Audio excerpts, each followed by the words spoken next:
Nimekuleta hapa kwa kitu hichi kimoja. Sio vitu vingi. Nataka nijue kitu hichi kimoja. Nilipoondoka nienda mjini. Niliporudi nimekuta tofauti kabisa hapa nyumbani. Unafanya ujinga gani? Kama kitu unaona wewe, kitu ambacho kitu tofauti ni kipi unaona wewe? Nimekuja hapo nyumbani hapo. Tena tumwanze ule mdogo wako.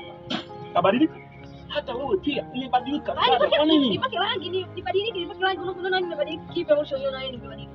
Kipi ulichokiona mimi nimebadilika? Naomba unibadilishe. Sasa basi.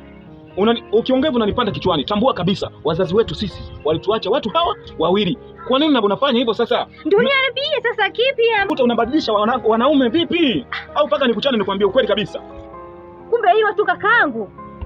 Unaona madogo? Ina maana umesahau maneno ambayo walituachia wazazi wetu. Kwani wewe unataka washemeji? Wewe unataka kuniambia unamiliki washemeji wangapi pale? Mimi ni mtoto wa kike. Ndio unajua unaleta ndani. Mimi mmoja ambao unajua wewe yani sio kabisa wapi. Sawa, sikatai. Ila sio kuwaleta ndani na kuwaleta nyumbani. Tena ndani kwetu, nyumbani kwetu. Hapana, mimi sijaleta. Nimesikia kila kitu. Kuna mtu rafiki yangu ameniambia 1 2 3.